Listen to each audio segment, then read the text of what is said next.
my conversation. So apparently I've been here for 10 years, which is great considering that I've only aged about 20. And I'm hoping this speech won't take that long. I'm pretty sure we're all ready for dinner. So I'll start by saying thank you. Thank you for your commitment to the Center for the Arts of Homer and for all the arts have to offer. Thank you for your trust in me, and your confidence, and your friendships, and thank you for being here. 2015 was a very big year for me. I had been working at the former Syracuse New Times as the digital editor. It was a lifelong dream for me to work for one of the oldest alternative news weeklies, arts-focused in the country. And then it became apparent that, like so many other newspapers at the time, that ship was sinking fast. And so I was offered a position as the creative director at TCG Player, the largest trading game platform on the internet.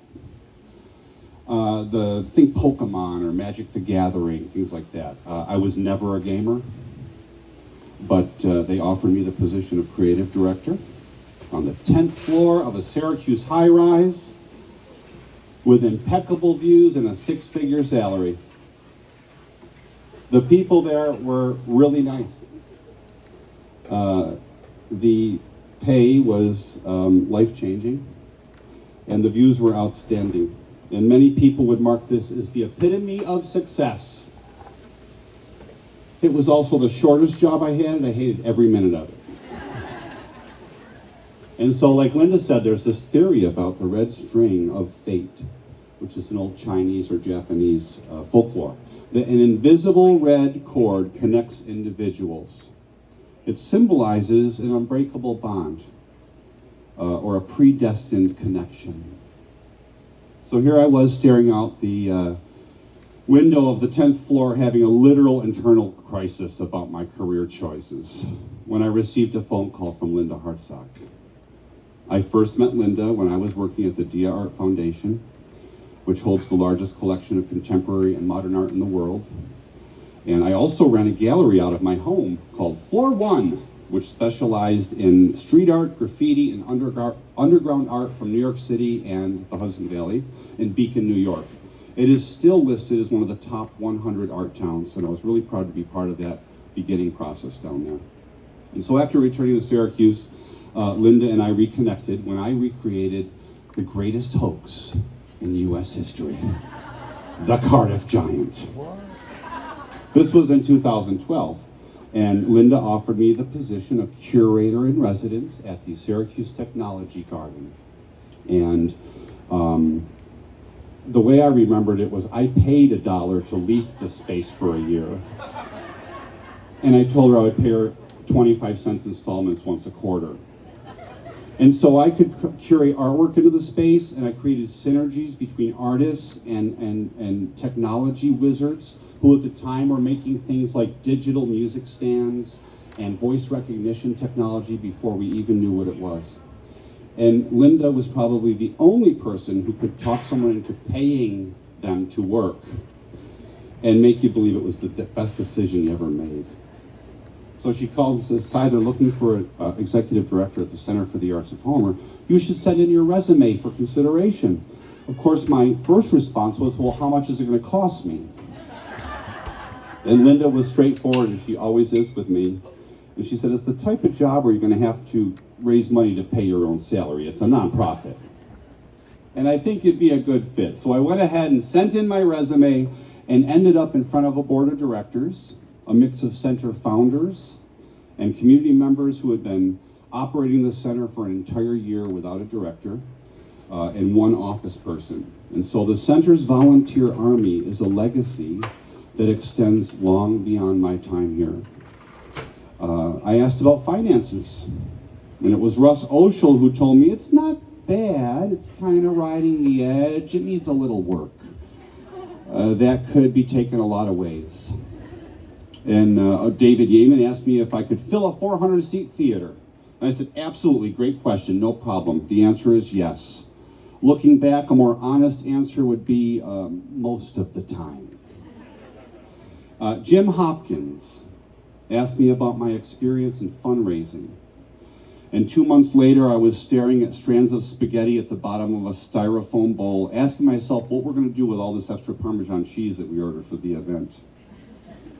And on my first day on the job, I came in through the back door and found none other than Kim Hubbard in his cowboy boots and jeans, hauling a desk down the hallway by himself.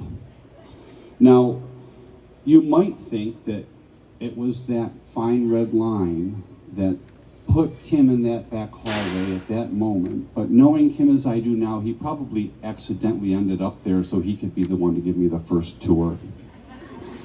He pointed out buildings and grounds issues, explaining policies and procedures, the successes and struggles along the way.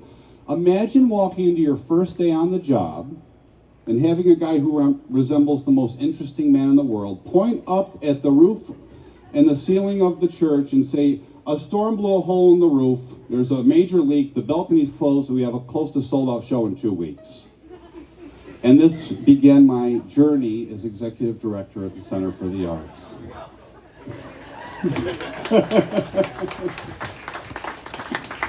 Now, I'll leave out the part of shoveling gravel into war zone-sized potholes in the back parking lot. I'll leave out the part about Forrest Earl donating $1,000 during my second week to cover payroll. The time that we lost all heat at a sold-out show in the middle of winter, or being the first organization to host a drive-in concert during a global pandemic. 7 out of those 10 years we had no air conditioning, and just recently our front wall was very close to caving in. It's a regular everyday job, folks.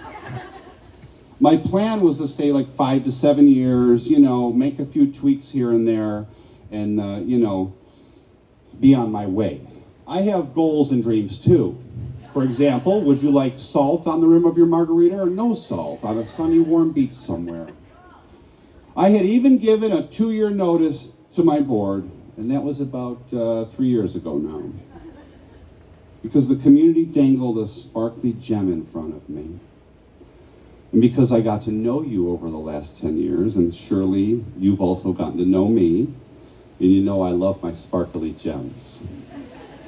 And so our next adventure, revitalizing a building we now call Cornerstone in the former Episcopal Church on the Village Green, is the reason I give for sticking around. It can't be that we have one of the strongest, most committed boards in this region who commit their time, energy, money, and experience to making sure the Center for the Arts continues to thrive. And to our founders and past board members who created an amazingly strong foundation for us to build on. Karen Sager left a blueprint, and that felt like finding a treasure in the files. And Tom Knoble blessed us with a financial plan for the impossible. It is absolutely not the long list of volunteers who are some close personal friends of mine who still help run and maintain so many different parts and programs of the center every day. Our volunteers' dedication and willingness is unsurpassed on the Eastern Seaboard, and I always mean that, and I'll mean it till the day I'm done. I only have time to mention a few individuals throughout this, but Terry Fenda, the supreme empress of the gallery, we're so much alike. And we're alike because we both keep threatening to retire, and yet still here we are. It's absolutely not the sponsors and donors who support all of our amazing concerts and other programs, and who give us the financial room to take risks as artists and arts presenters. And it's surely not the staff members who should be cleaning instead of leaning, but who I also like to call our faculty, because each of them has a focused specialty to help carry out everything that the Center for the Arts offers. We have our Swiss Army knife. We have our philosopher, who's actually at a play rehearsal right now. We have our very delicate heart and brain surgeons. Our administrative and accounting wizards. Because, I see money and color. And Mary will be the first to tell you that she's one of the few that can translate that for you. Of course, we have a creative arts assistant, whatever the hell that means. We made it up. And don't forget the guys in the best damn newsroom in Cortland County, the Homer News.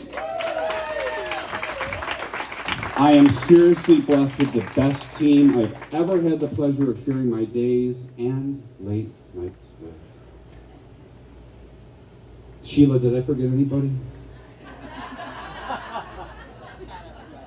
I first ran into this blonde, beautiful woman in a white gown with a golden tinsel halo above her head and the most fabulous sparkly heels. She looked like an angel basked in the theater lights. And so I said to Jim Hopkins, "Who's that?" He said, "Oh, that's the ghost of Christmas Past in this year's Christmas Carol. Sheila Ryan, she wants to volunteer." Well, who knew less than a year later that she would become the Cher to my Sonny, the Bonnie to my Clyde, the Priscilla to my Elvis, and the Tammy Faye to my Jim Baker. Amen, baby. Like she said, I hired her for 20 hours a week to help answer the phone. 9 years later, I'd like to apologize for the administrative error. But Fred Astaire said it best. Ginger Rogers did everything I did except backwards and in high heels. I couldn't have done it without you. And one day, baby, I'm going to get you a pretty trailer down at the Country Music Park and we'll waltz our nights away without ever fixing a table or cleaning the kitchen again. And lastly, of course, I wouldn't be here without my family and close friends who for many decades longer than I've been with the Center for the Arts have cheered me on, stepped in at a moment's notice, taken my word at whatever crazy idea I've thrown at them, that it would work out in the end, and you continue to do that to this day, and I love you. So, maybe it's not these visions of what could become of a dilapidated little church that keeps me here. Maybe, even if I haven't mentioned you by name, it's a community of people like no other community I've ever experienced. A one-of-a-kind, fiercely dedicated, big-hearted community of people connected by a fine red cord of fate. And tonight, as I look around this room, I don't see 10 years. I see 10,000 moments, I see 10,000 reasons to stay, and I see 10,000 ways we'll keep building something extraordinary together. Here's to another 10. Thank you, everybody. I love you. Take it away on that, Johnny.